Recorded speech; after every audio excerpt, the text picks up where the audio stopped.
Hello friends, welcome back to my channel Gyan Sankalp. तो friends, आज मैं आपकी कंप्लीट रिवीजन सीरीज़ में कंप्लीट प्रैक्टिस सेट ले आई हूँ जिसमें सारे यूनिट्स कवर होंगे। ये मोस्ट एक्सपेक्टेड क्वेश्चंस है जो आगामी आप कोई भी एग्ज़ाम दे रहे हो, या तो असिस्टेंट प्रोफेसर का दे रहे हो, यूजीसी नेट दे रहे हो, टीजीटी पीजीटी दे रहे हो, आपके लिए काफ़ी हेल्पफुल रहने वाला है। मैं हर दिन 100 क्वेश्चन की प्रैक्टिस सेट लाई हूँ। आज कोशिश करूँगी 100 क्वेश्चन करा दूँ, और आप प्लीज़ आप खुद से आंसर करने की कोशिश करना आपके कितने सही हो रहे हैं। और जैसे जैसे आप प्रैक्टिस कर रहे हो तो देख रहे हो आप में कैसे इंक्रीज़ हो रही है आपकी आंसर सही करने की कितनी सही हो रही है, मतलब कितना हर इंक्रीज़ हो रहा है हर दिन, कितना आपका और अच्छा हो रहा है। ठीक है फ्रेंड, और इसमें सारी यूनिट्स कवर होंगे। तो आज का प्रैक्टिस सेट स्टार्ट करते हैं। तो फ्रेंड्स, अगर आपको किसी भी वजह से ये चैनल हेल्पफुल लग रहा है, अगर आप पहली बार आए हो तो प्लीज़ मेरे चैनल को सब्सक्राइब करो, मेरे वीडियो को लाइक करो और अपने फ्रेंड में शेयर करो। ऐसे ही इम्पॉर्टेंट मैं क्वेश्चंस भी लेके आती हूँ। इसके अलावा मेरे चैनल पे आपको काफ़ी सारी जैसे कंपैरेटिव पॉलिटिक्स की क्लास है, इसके अलावा आपको पॉलिटिकल थ्योरी की क्लासेस भी मेरे चैनल पे मिल जाएगी। 1000 क्वेश्चन सीरीज एक है जो आपके यूजीसी नेट के प्रीवियस ईयर के क्वेश्चन है, और ये तो ऐसे ये मोस्ट एक्सपेक्टेड क्वेश्चन है आगामी कोई भी एग्जाम दे रहे हो अगर आपका सब्जेक्ट पॉलिटिकल साइंस है तो प्लीज़ फ्रेंड, अगर आप पहली बार मेरे चैनल पे विजिट कर रहे हो तो आप प्लीज़ मेरे चैनल को सब्सक्राइब कीजिए। आज का क्लास स्टार्ट करते हैं। पहला है, सत्ता संघात्मक है, यह वक्तव्य स्पष्ट करता है। ऑप्शन ए, सार्वभौमिकता को लोकतांत्रिक प्रकृति, सार्वभौमिकता की एकलवादी प्रकृति, सार्वभौमिकता को संवैधानिक प्रकृति, सार्वभौमिकता की बहुलवादी प्रकृति। तो क्वेश्चन नंबर फर्स्ट का right answer option number D. मैं फटाफट कराऊंगी क्वेश्चन ताकि 100 क्वेश्चन हम एक दिन में कर पाएँ, ताकि आपके पास ज़्यादा से ज़्यादा क्वेश्चन ये हो जाएं, ताकि आपके प्रिपरेशन में काफ़ी ये हेल्प करे। अगला है, प्लेटो का पहला फांसीवादी किसने कहा? तो प्लेटो को पहला बार्कर ने कहा, एच जे सेवाइन ने कहा, सी कार्ल पॉपर ने कहा, या एम क्यू सिबली ने कहा। तो सेकंड का है question option number C, Karl Popper ने कहा। ऑस्टिन की सार्वभौमिकता का यह लक्षण नहीं है कि वह निश्चित होनी चाहिए, वह सर्वशक्तिमान होनी चाहिए, वह स्थानीय होनी चाहिए, वह देय होनी चाहिए। तो ये ऑप्शन इसका थर्ड का हो जाएगा, ऑप्शन नंबर क्या नहीं है पूछा। ठीक है, तो ये निश्चय होना चाहिए, सर्वशक्तिमान होनी चाहिए, स्थायी होनी चाहिए, उनका धारणा था। ये ऑप्शन डी नहीं था उनका। ठीक है, कानून सार्वभौम सत्ता का आदेश होता है, ये किसने बोला है? ये जे लॉस्की ने। Option A, W Austin, Jeremy Bentham और टी एक्रिनोस। तो ऑप्शन नंबर बी। अगला है, निम्नलिखित में से किस विचारक सार्वभौमिकता का चरमतावादी सिद्धांत विकसित किया है? अरस्तु, मार्सिलियो ऑफ पेंडुआ, जॉन बोंदा और मॉन्टेस्क्यू। तो पांचवा का है option number C. Six question का है, निम्नलिखित में कौन सा ऑस्टिन की सार्वभौमिकता पर बहुलवादी प्रहार करता है? राज्य संघों का संघ है, संघ स्वशासी होते हैं, अंतर्राष्ट्रीय विधि राज्य की सार्वभौमिकता को सीमित करती है, लोकतंत्र में निर्वाचन प्रक्रिया सार्वभौमिकता को नष्ट करती है। तो 6 का हो जाएगा ऑप्शन नंबर ए, राज्य संघों का संघ है वो इसकी बहुलतावाद पर प्रहार करता है। मतलब नहीं, ये इनके ऑस्टिन की सार्वभौमिकता एक बहुलवादी प्रहार है, ये option number A. Question number 7, Rousseau के सामान्य इच्छा सिद्धांत के विषय में नीचे लिखे गए वक्तव्य में कौन सा एक सही है? सामान्य इच्छा एक ऐसी जनमत है जिसमें समाज के बहुमत का प्रतिनिधित्व होता है। ऑप्शन बी, सामान्य इच्छा सदैव सही होती है। समान हित की समान चेतना पर आधारित है। सामान्य इच्छा सत्य इच्छाओं का जोड़ है। तो 7 का आंसर हो जाएगा आपका, सामान्य इच्छा एक ऐसा जनमत है जिसमें समाज के बहुमत का प्रतिनिधित्व होता है। प्राकृतिक अवस्था के विषय में कौन सा एक सुमेलित नहीं है?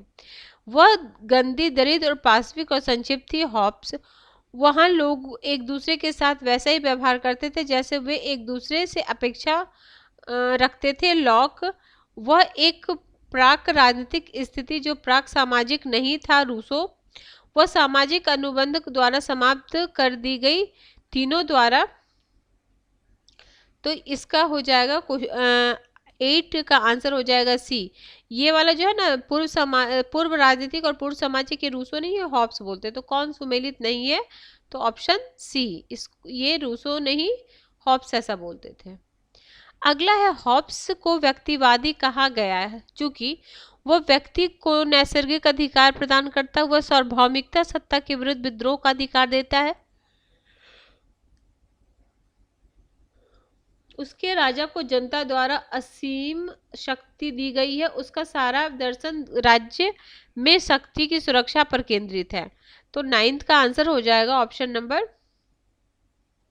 उसका सारा दर्शन राज्य में व्यक्ति की सुरक्षा पर केंद्रित है। क्वेश्चन नंबर 10, हॉब्स का सामाजिक अनुबंध व्यक्ति के रूप में जनता के बीच में, राजा और जनता के बीच में, राजा और विधायिका के बीच में, जनता और विभिन्न समुदायों के बीच में। तो हॉब्स के अनुसार जो संविदा है वो व्यक्ति के रूप में जनता के बीच में। ये 10 का ए, ऑप्शन नंबर ए।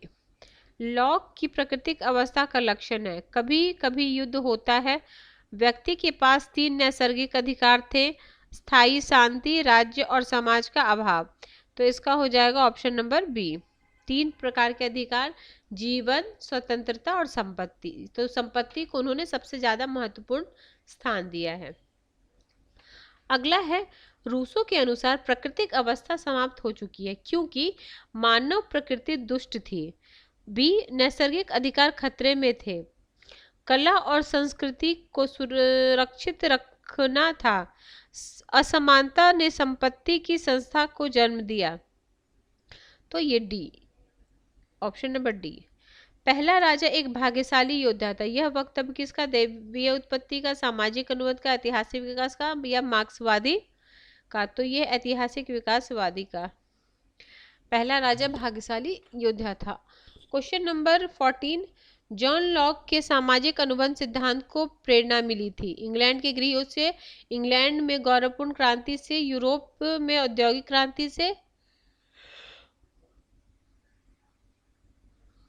अपने समय के पुनर्जागरण और धर्म सुधार आंदोलन से। तो इसका आंसर हो जाएगा ये, इंग्लैंड की गौरवपूर्ण क्रांति से लॉक को सामाजिक अनुबंध से प्रेरणा मिली। अगला है क्वेश्चन नंबर 15, आधुनिक राज्य के ऐतिहासिक विकास का मार्ग। एक मिनट फ्रेंड, ये बुक से मैं जरा पढ़ लूं क्योंकि ये सही से दिख नहीं रहा है पीडीएफ में। एक मिनट रुक जाओ। क्वेश्चन नंबर 15 है ना, आधुनिक राज्य के ऐतिहासिक विकास का मार्ग एक क्रम में हुआ, निम्नलिखित में कौन सा एक सही है? रोमन साम्राज्य, सामंत, नगर राज्य और राष्ट्रीय राज्य। आगे है राष्ट्रीय राज्य, सामंत, रोमन साम्राज्य, औपनिवेशिक। और तीसरा है ग्रीक नगर राज, सामंत, राष्ट्रीय, रोमन। तो नगर राज, रोमन, सामंत और राष्ट्रीय राज। तो ये ऑप्शन नंबर डी, पहले नगर राज्य था, फिर रोमन साम्राज्य, फिर सामंत राज था, फिर राष्ट्रीय राज था। अगला है, निम्नलिखित में कौन सा एक सुमेलित नहीं है? राज्य का जन्म जीवन संभव बनाने के लिए हुआ है, पर अच्छा जीवन के लिए देने के लिए जिंदा है अरस्तु। ठीक है, कौन सा सुमेलित नहीं है पूछना, ठीक है। और आगे है, राज्य दुर्गुण की संतान है और उसके पितृत्व का चिन्ह उस पर अंकित है। ठीक है, सर हेनरी मैन ये नहीं लिखा है, आगे है सर हेनरी मैन किए हुए। चेतना व्यक्ति का निर्माण नहीं करती बल्कि व्यक्ति चेतना का निर्माण करता है, हीगल। राज्य की अधिकतम व्यक्तियों के अधिकतम सुख की, बेंथम। ठीक है, तो ये वाला हीगल का नहीं है, ये चेतना वाली बात ग्रीन करते हैं। ठीक है, तो ये कौन सा सम्मिलित नहीं है? तो ऑप्शन नंबर 16 का सी हो जाएगा। अगला है, एक कल्याणकारी राज्य है। कौन सा? लोकतांत्रिक राज्य, समाजवादी राज्य,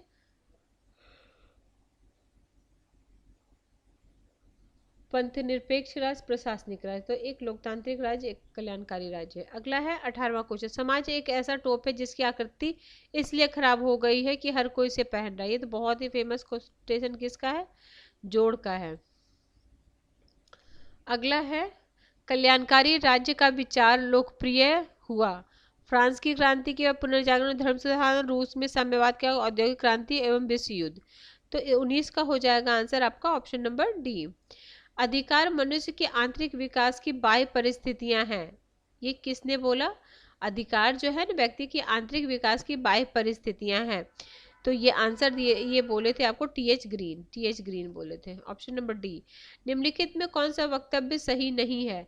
स्वतंत्रता के बंधन का अभाव अभाव निहित नहीं है। सामान्य केवल अनुपातिक हो सकती है। न्याय दुर्बल का हित है। संपत्ति स्वाभाविक है अतः आवश्यक भी। तो 21 का हो जाएगा ए, स्वतंत्रता की बंधनों का अभाव निहित है। अगला, एक दार्शनिक संकल्पना के रूप में सामाजिक न्याय रोमन्स द्वारा विहित किया गया। अमेरिकी संविधान में वर्णित विधि के शासन का पर्याप्त एक सामंतवादी समाज की स्थापना का उद्देश्य लेकर चलता है। तो 22 का हो जाएगा आपका ऑप्शन नंबर डी। 23 है, नैसर्गिक अधिकार सिद्धांत के समर्थक मानते हैं कि अधिकार इसलिए अधिकार है उन्हें क्रियान्वित किया जाता है। अधिकार इसलिए क्रियान्वित किए जाते हैं क्योंकि वे अधिकार हैं। अधिकार व्यक्ति के नैतिक व्यक्तित्व में अंतर्निहित है। अधिकार सामाजिक हित के मूल हैं। तो 23 का हो जाएगा ऑप्शन नंबर सी, अधिकार व्यक्ति के नैतिक व्यक्तित्व में अंतर्निहित है। विधि और स्वतंत्रता के बीच सही संबंध निम्नलिखित में से कौन सा एक स्पष्ट है? यदि अधिक कानून होंगे तो स्वतंत्रता कम होगी। यदि स्वतंत्रता होगी तो कानून को जनता द्वारा बनाया जाना चाहिए। यदि कानून जल्दी जल्दी बदलते तो स्वतंत्रता खतरे में है। यदि कानून नहीं है तो स्वतंत्रता नहीं है। तो ये 24 का क्या हो जाएगा आंसर? इसका हो जाएगा आपका ऑप्शन नंबर डी, जहां यदि कानून नहीं तो स्वतंत्रता नहीं। यही वाली लाइन क्या है, जहां कानून नहीं वह स्वतंत्रता लॉक बोलते हैं। आगे क्वेश्चन 25, एक राजनीतिक दल को चाहिए कि वह राजनीतिक सत्ता पाने के लिए चुनावी इच्छा रखे, राष्ट्रीय धर्मनिरपेक्ष विचारधारा का पक्षधर हो, राष्ट्रीय नेता और अनुयायी रहे, समुचित वित्तीय संसाधन जुटाए। तो इसका हो जाएगा 25 का ऑप्शन नंबर ए। ये तो आप क्वेश्चन के ऑप्शन पढ़ के बता दोगे। देखो फ्रेंड्स, सारे क्वेश्चन आपको देखो, इसीलिए बोलते हैं थ्योरेटिकल पार्ट भी करना जरूरी होता है, क्योंकि आपके पास एक बार अंडरस्टैंडिंग बन जाएगी तो कुछ क्वेश्चन तो एलिमिनेट करके ऐसा नहीं होगा वो करके आप कर सकते हो। अगला है, निम्नलिखित में कौन सा एक लेखक प्रतिनिधित्व की गोपनीय मतदान व्यवहार के विरुद्ध है? तो ये है ऑप्शन नंबर डी, जे.एस. मिल। ये गुप्त मतदान के विरुद्ध है। एक दबाव समूह राजनीतिक दल से समानता रखता है, उद्देश्य में, रणनीति में, संगठनात्मक पदसोपान में, हित व्यवस्थीकरण में। तो 27 का हो जाएगा, हित व्यवस्थीकरण में समानता रखता है। अनुपातिक प्रतिनिधित्व को यह भी कहा गया है, क्या बोल? मैकडॉनल्ड प्रणाली, हेयर योजना, सूची व्यवस्था या एकल मतदान। तो 28 का हो जाएगा आपका ऑप्शन नंबर बी, हेयर योजना भी इसको कहते हैं। जब दबाव समूह हित समूह बन जाते हैं तो उसका उल्टा हो जाता है। जनतांत्रिक प्रक्रिया की गहरी बनाते हैं, राजनीतिक प्रक्रिया को दूषित करते हैं, लोकतांत्रिक प्रक्रिया में निरर्थक हो जाते हैं, निर्वाचित प्रक्रिया में राजनीतिक दल बन जाते हैं। तो 29 का हो जाएगा आपका ऑप्शन नंबर बी। 30 क्वेश्चन, एक लोकतांत्रिक और सर्वाधिकारवादी सरकार के बीच अंतर किया जा सकता है। संविधानवाद के आधार पर, निर्वाचित व्यवस्था के आधार पर, विधि के शासन के आधार पर, विरोधी दलों के आधार पर। तो 30 क्वेश्चन का हो जाएगा संविधानवाद के आधार पर। एक लोकतंत्रात्मक देश में जनमत अभिव्यक्ति इच्छा है, जनता के बहुमत की, उच्च स्तर की व्यवस्थित प्रेस की, विरोधी दलों की, सार्वजनिक विषयों में जन साधारण की। तो 31 का हो जाएगा ऑप्शन नंबर डी। 32, जनतांत्रिक निकायों पर अल्पसंख्यकों और विशेष हितों का श्रेष्ठ प्रतिनिधित्व संभव हो सकता है, बहुल मतदान द्वारा, व्यावसायिक प्रतिनिधित्व द्वारा, अनुपातिक प्रतिनिधित्व द्वारा, पृथक मतदान द्वारा। तो 32 का हो जाएगा ऑप्शन नंबर सी, अनुपातिक प्रतिनिधित्व द्वारा। एक राजनीतिक दल को चाहिए कि वह अतिरिक्त मूल्य का परिणाम है, गरीबों के शोषण का अस्थायित्व अभिकरण है, एक वर्ग संगठन जिसे विलुप्त होना चाहिए, धनिक और शक्तिशाली के बीच एक सामाजिक समझौते का परिणाम। तो 33 का हो जाएगा ऑप्शन नंबर सी। राजनीतिक दर्शन के रूप में समाजवाद विरोधी नहीं है, पूंजीवाद का, समाजवाद, सामंतवाद का, सामाजिक अभियांत्रिक का, प्रतिनिधित्व का। तो 35 का हो जाए, 34 का आपका हो जाएगा आंसर सी, सामाजिक अभियांत्रिकी का। देखो समाजवाद विरोधी नहीं है, देखो पूंजीवाद का विरोधी है, सामंत का विरोधी है, सामाजिक अभियांत्रिकी का नहीं है, प्रतिद्वंदिता का है। ठीक है। 35 का निम्नलिखित में कौन सा उदारतावादी है? मिल, थॉमस मुरे, ग्रैहम बेलास, हेराल्ड लॉस्की। तो 35 का हो जाएगा आंसर आपका, 35 का उदारवादी हैं तो जेएस मिल। अगला है, एक समाजवादी राज्य विश्वास करता है कि राज्य को अधिक से अधिक कार्य दिए जाएं, कम से कम कार्य दिए जाएं, नकारात्मक कार्य दिए जाएं, कोई कार्य नहीं दिया जाए। तो ये 36 का हो जाएगा आंसर आपका, अधिक से अधिक कार्य दिया जाए। एक समाजवाद विश्वास करता है कि राज्य को। ऑन लिबर्टी के लेखक कौन है? तो ऑन लिबर्टी के लिए प्लेटो है, रूसो हैं, जेएस मिल है या डी टॉकविले है? तो जेएस मिल है ऑन लिबर्टी के।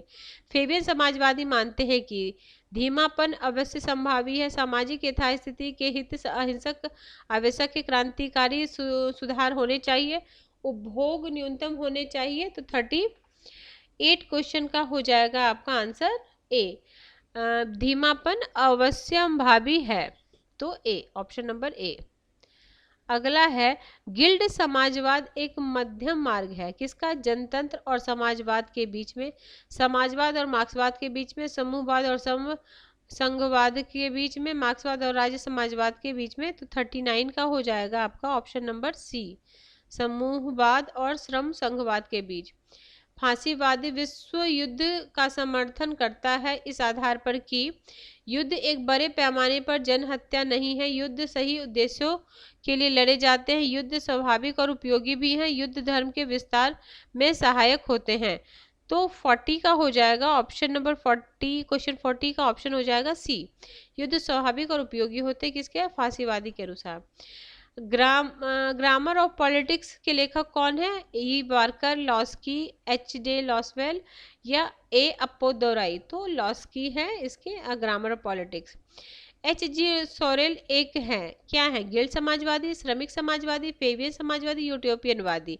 तो आपके सोरेल जो है वो आपके श्रमिक समाजवादी हैं, option number B. Karl Marx के अनुसार राज्य अंततोगत विलुप्त हो जाएगा क्योंकि यह एक अप्राकृतिक संगठन है, मजदूरों की तानाशाही के बाद एक नैतिक समाज पैदा होगा, राज्य फालतू हो जाएगा और अपना उपयोग खो देगा, बुजुर्गा वर्ग राज्य का समर्थन नहीं करेगा। तो ये 43 का आंसर हो जाएगा ऑप्शन नंबर एक, अप्राकृतिक संगठन है, ऑप्शन नंबर ए। राज्य के विरुद्ध कुछ भी नहीं, राज्य से परे कुछ भी नहीं, सब कुछ राज्य के अंदर है, यह राजनीतिक दर्शन किसका? हीगेल का है, मार्क्स का है, मुसोलिनी का है या माओ का है? तो 44 का ऑप्शन नंबर सी, ये मुसोलिनी का होगा। अगला है 45, मार्क्स और फांसीवाद एक मत है, किसमें? राज्य की प्रकृति के विषय में। अगर आप सही नहीं दिख रहा होगा फ्रेंड, मैं बोल रही हूँ, आप सुन लो, ठीक। ये थोड़ा सा क्लियर पिक्चर नहीं है इसकी, और अगर मेरी वीडियो अगर आपको साफ ना दिखाई दे तो आप वो बढ़ा के जैसे 720 करके देखना, तो सही से क्लियर दिख जाए, क्योंकि मैं भी अपने फ़ोन में देखती हूँ तो वैसा करके देखती हूँ तो मुझे सही से दिख जाता है। क्योंकि कुछ लोगों ने कमेंट किया था कि मैम सही से नहीं दिख रहा है, तो मैं वही सॉल्यूशन निकाल रही हूँ, क्योंकि मैं जब PDF में क्लियर दिखता है, लेकिन जब मैं उसको क्या एडिट करती हूँ ना, तो फिर उतनी पिक्चर क्वालिटी थोड़ी सी इम्प्रूव नहीं हो पाती है। तो फ्रेंड अगर आप ऐसे करके देखोगे तो बहुत क्लियर दिखेगा। हमारा क्या है 45 का आंसर हो जाएगा आपका ऑप्शन नंबर डी, सरकार अधिनायकवादी लक्षण के विषय में, ऑप्शन नंबर डी। राजनीतिक विकास का उदारवादी दर्शन बल देता है, तो राजनीतिक विकास का उदारवादी दर्शन किस पे बल देता है? आर्थिक वृद्धि पे, तनाव प्रबंध पर, मताधिकार पर, संस्थीकरण पर। तो इसका हो जाएगा 46 का आपका आंसर हो जाएगा ए, आर्थिक विधि का। निम्नलिखित में कौन सा एक युग्म सुमेलित नहीं है? फांसीवाद मुसोलिनी, अराजकतावादी बैकुनिन, थॉमस समाजवाद थॉमस मुरे, बहुलवादी क्रेप्टोकिन। तो इसमें से कौन सा सुमेलित नहीं है पूछ रहा है, तो ये आपका ऑप्शन नंबर ये डी। एक जनतंत्र में संसदीय सरकार का कौन सा एक सिद्धांत नहीं है? कार्यपालिका का, किसका पूछ रहा है?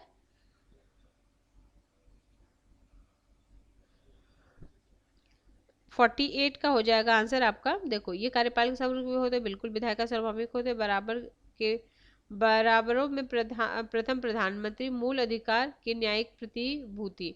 तो ये 48 का हो जाएगा आपका ऑप्शन नंबर डी। अगला है अध्यक्षात्मक शासन प्रणाली में कार्यपालिका शक्तिशाली होती है क्योंकि विधायिका कमजोर होती है, न्यायाधीशों की नियुक्ति राष्ट्रपति करता है, इसका कार्यकाल स्थिर होता है, महाभियोग की प्रणाली बहुत बोझिल है। तो 49 का हो जाएगा आपका ऑप्शन नंबर सी, इसका कार्यकाल स्थिर होता है। क्वेश्चन नंबर 50, डायसी के अनुसार एक संघात्मक शासन में दोहरी सरकार होनी चाहिए, एक स्वतंत्र न्यायपालिका होनी चाहिए, विधायिका में इकाइयों का समान प्रतिनिधित्व होना चाहिए, ऑप्शन डी है राष्ट्रपति मुख्य कार्यपालक होना चाहिए। तो इसका हो जाएगा क्वेश्चन नंबर 50 का ऑप्शन नंबर ए, दोहरी सरकार होनी चाहिए संघात्मक शासन में।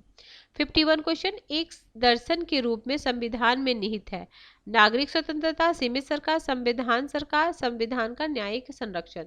तो 51 का हो जाएगा ऑप्शन नंबर बी। अगला है कैबिनेट गवर्नर नामक पुस्तक किसने लिखी है? कैबिनेट गवर्नर यानी मंत्रिमंडलीय सरकार नामक बुक कितने लिखी है? 52 का हो जाएगा ऑप्शन नंबर सी, सर आइजन जेनिंग्स ने लिखी है, आइवर जेनिंग्स ने लिखी है।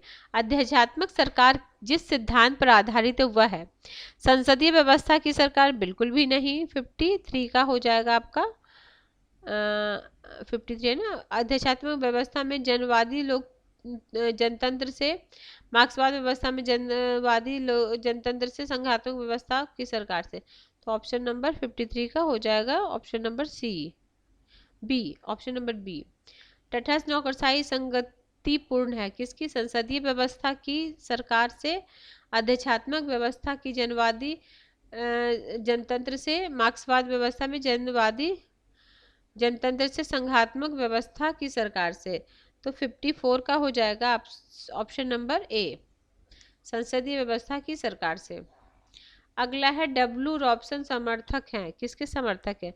स्थानीय स्वशासन की, इंग्लैंड में राजतंत्र की समाप्ति की, हाउस ऑफ लॉर्ड्स में सुधार की, प्रधानमंत्री शक्तियों को सीमित करने के संबंध में। तो 55 का हो जाएगा ऑप्शन नंबर ए, स्थानीय स्वशासन की स्वायत्तता के। कौन? रॉबसन।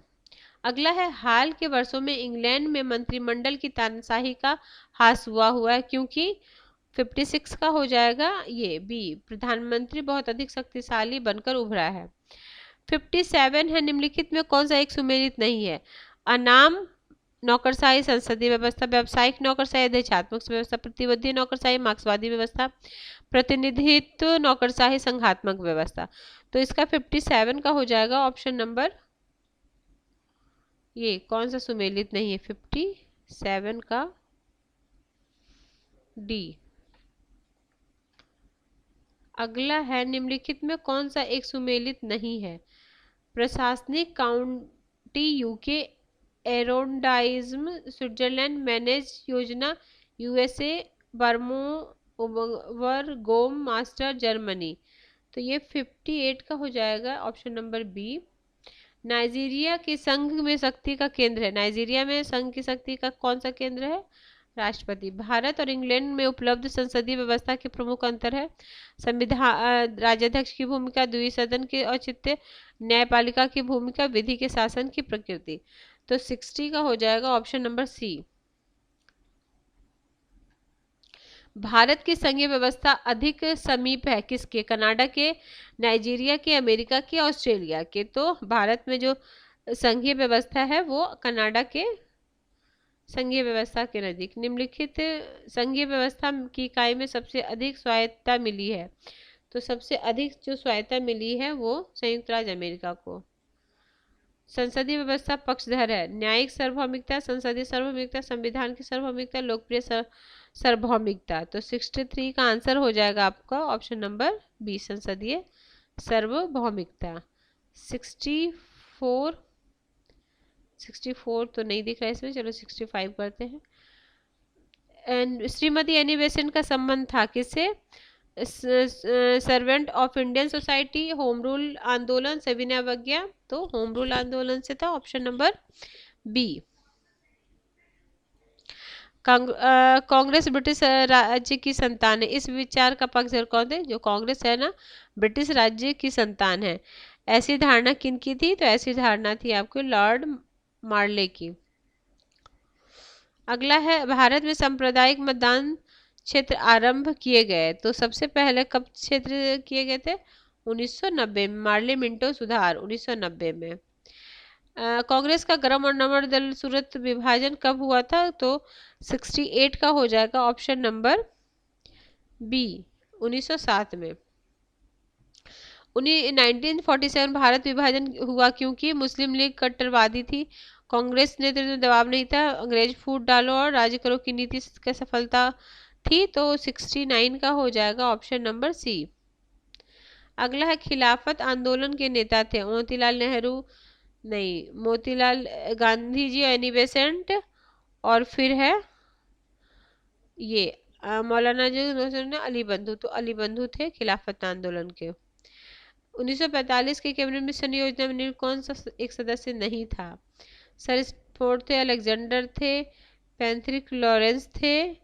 ये ऑप्शन नंबर डी, ये इटली, तो वहाँ के प्रधानमंत्री थे जब हमारे देश आजाद हुआ। तो इटली किसके थे? लेबर पार्टी के। भारत के विभाजन का प्रथम संकेत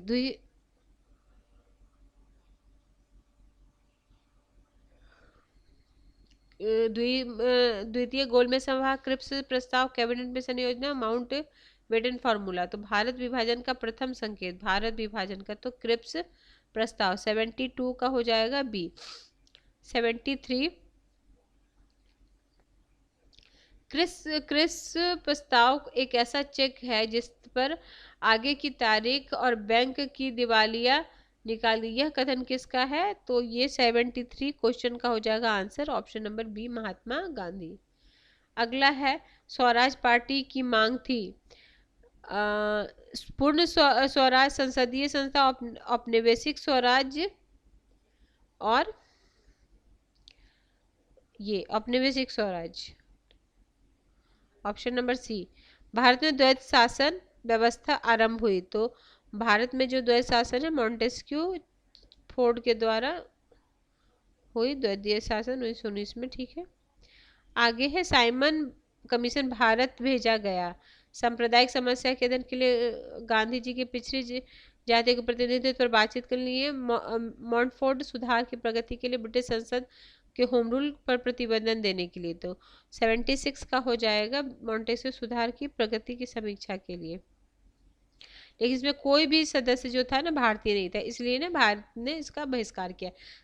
ठीक है, पूना पैक्ट पर हस्ताक्षर किया किसने किया? Lord Gandhi ji, Lord Irwin, Gandhi ji, जिन्ना गांधी जी, सुभाष चंद्र गांधी जी और अंबेडकर। तो ऑप्शन नंबर क्या है? 77 का ऑप्शन नंबर डी। स्वराज मेरा जन्मसिद्ध अधिकार है, मैं इसे लेकर रहूंगी। तो बच्चे से हम लोग जान रहे हैं कौन बोलते हैं? 78 का डी, बाल गंगाधर तिलक। भारतीय संविधान में शोषण के विरुद्ध गारंटी देने वाला अधिकार शामिल नहीं है। तो ये आपका 79 का हो जाएगा ऑप्शन नंबर बी, सार्वजनिक कार्य के लिए अनिवार्य सेवा। ऑप्शन नंबर बी 79 का ऑप्शन नंबर बी। 80 क्वेश्चन का हो जाएगा आपका, धार्मिक स्वतंत्रता के अधिकार के अंतर्गत भारत का संविधान अनुमानित है धर्म के प्रचार प्रसार एवं व्यवहार की स्वतंत्रता की। ऑप्शन नंबर ए। आगे है, भारत के न्यायिक पुनराविचार की अवधारणा आधारित है विधि द्वारा स्थापित पद्धति, विधि की समुचित प्रक्रिया, विधि के शासन पर, न्याय पालिका की स्वायत्ता पर। तो 82 का हो जाएगा आपका ऑप्शन नंबर ए, विधि द्वारा स्थापित पद्धति। एक राज्य लोक सेवा आयोग का खर्च दिया जाता है एक राज्य सरकार के बजट से, केंद्र सरकार के बजट से, भारत के संचित निधि से या राज्य के संचित निधि से। तो 83 का हो जाएगा राज्य के संचित निधि से। 83 का हो जाएगा ऑप्शन नंबर डी। 84, भारत के संविधान का आमुख सभी नागरिकों को सुनिश्चित करता है भ्रातृत्व जो राष्ट्र की एकता और अखंडता को आश्वस्त कर सके। ये कौन बोले थे? क्या था ये? मौलिक स्वतंत्रता, अंतर्राष्ट्रीय शांति, सामाजिक सौहार्द या व्यक्ति की गरिमा। तो 84 का आंसर हो जाएगा आपका ऑप्शन नंबर डी।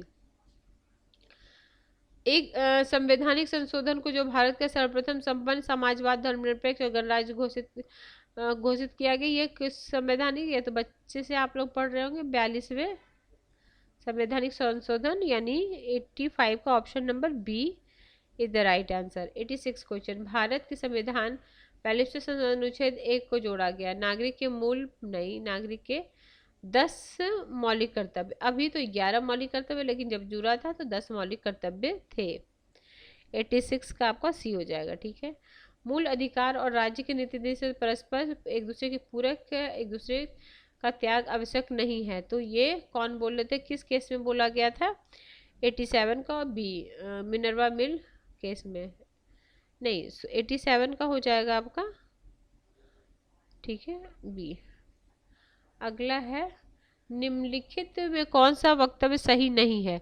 भारत राष्ट्रपति संसद के प्रत्येक सदन को आहूत कर सकता है, संसद दोनों सदनों को संबोधित कर सकता है, संसद के किसी भी सदन को स्थगित कर सकता है, संसद के दोनों सदनों को भंग कर सकता है। तो आपका ये हो जाएगा 88 का हो जाएगा ऑप्शन नंबर डी। 88 है ना, 88 का हो जाएगा।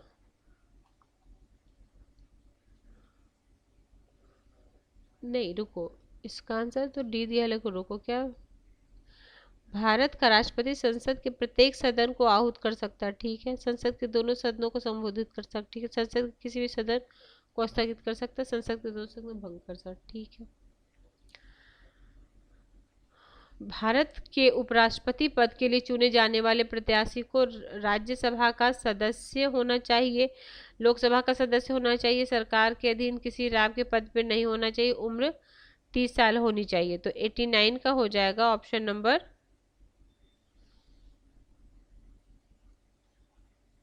ये, उपराष्ट्रपति को भारत सरकार के किसी भी राज्य के पद पर नहीं होना चाहिए। तो ऑप्शन नंबर सी, 89 का ऑप्शन नंबर सी। फिर है 90, 10वीं सूची जिसे संवैधानिक संशोधन में बदला गया, ये केंद्र संबंध। तो ये 90 का हो जाएगा आपका आंसर बी, संसद सदस्यों की अयोग्यता, जो 10वीं अनुसूची में है 42वें संवैधानिक संशोधन द्वारा दल बदल कानून। 91, एक ऐसी डिट जो न्यायपालिका द्वारा दी जाती है जिसमें कार्यपालिका को यह कहा जाता है कि वह वही कार्य करे जो उसे प्रदत्त अधिकार के अंतर्गत आया है। तो इसको 91 का हो जाएगा option number B, mandamus, option number B. अगला है, भारत के संविधान के अनुच्छेद 356 में राष्ट्रपति को यह शक्ति प्रदान की गई है कि वह आपात की घोषणा करे यदि वह संतुष्ट हो। तो इसका हो जाएगा 92 का सी, राज्य की सरकार के संविधान की प्रधानता के अनुकूल चल सकती है। 93, केंद्रीय संसद राष्ट्रीय हित के राज्य सूची के विषय में कानून बना सकती है। तो 93 का हो जाएगा ऑप्शन नंबर सी, राज्यसभा उपस्थित सदस्यों के 2/3 विशेष बहुमत से एक प्रस्ताव पारित करके। 94 है, न्यायिक संघीय संविधान की एकमात्र संरक्षिका है। तो 94 का हो जाएगा ऑप्शन नंबर सी, भारत। 94 क्वेश्चन, 95 क्वेश्चन, भारत में केंद्र राज्य संबंध इकाइयों की स्वायत्तता के लिए सहायक नहीं है। तो 95 का हो जाएगा ऑप्शन नंबर डी, उपयुक्त सभी कारणों से। देखो सातवीं अनुसूची में 3 सूचियों के कारक है, राज्यपाल के पद के कारण, जापात की प्रावधान था, तो उपयुक्त कारणों से। 73वें संविधान संशोधन, संविधान 9वीं अनुसूची, दल बदल, राज्यसभा की सीटों के आवंटन, पंचायत राज्य के संवैधानिकरण। तो 96 का हो जाएगा ऑप्शन नंबर, पंचायत राज्य के लिए दलीय निर्वाचन अनुशंसित किए थे। तो सादिक अली समिति, GL व्यास समिति, अशोक मेहता समिति, हेगड़े समिति। तो 97 का हो जाएगा option number C, Ashok Mehta समिति। अगला है प्रिंसटन विश्वविद्यालय के शोध ग्रंथ जिस विषय में निष्कर्ष स्थापित करते हैं वह है 98 का ऑप्शन नंबर बी, तीसरी दुनिया के देशों के राजनीतिक विकास। तीसरी दुनिया के देशों के निम्नलिखित विकास एक ऐसी स्थिति है जो उत्पन्न है। 99 उपनिवेशवाद, धार्मिक मूल्य, राजनीतिक संस्कृति के पशुपन, अभिजात वर्ग द्वारा शोषण। तो 99 का है ऑप्शन नंबर ए, उपनिवेशवाद से। आज के क्लास का ये last question, 100 question, Lord Hewart की पुस्तक का नाम। लॉर्ड हिवर्ट की बुक का bureaucratic phenomena, new despotism, the ruling servant, the Bavarian dilemma. तो 100 क्वेश्चन का option number B, new despotism. तो फ्रेंड्स ये मोस्ट इंपॉर्टेंट क्वेश्चन अगर आप किसी भी स्टेट का दे रहे हो, TGT PGT दे रहे हो, तो ये या UGC नेट दे रहे हो, किसी भी स्टेट का असिस्टेंट प्रोफेसर, तो आपके लिए काफ़ी हेल्पफुल रहने वाले ये क्लास। और ऐसे ही मेरे चैनल पे काफ़ी अच्छे अच्छे कंटेंट ऑलरेडी मैंने अपलोड कर रखा है। आप प्लीज़ एक बार चैनल के सारे प्लेलिस्ट को चेक कीजिएगा। अगर आपके लिए जो भी, जैसे कुछ कुछ टॉपिक होता है जो लोगों को समझ नहीं आता है, कुछ कुछ टॉपिक के बच्चे उसकी क्लास लेना चाहते हैं, तो आप एक बार ज़रूर पूरी देख लेना, प्लेलिस्ट बनी हुई है। तो अगर आपको किसी वजह से ये चैनल हेल्पफुल लग रहा है, अगर आप पहली बार आए तो प्लीज़ मेरे चैनल को सब्सक्राइब कीजिए, मेरे वीडियो को लाइक कीजिए, अपने फ्रेंड में शेयर कीजिए। Till then bye bye, see you next video.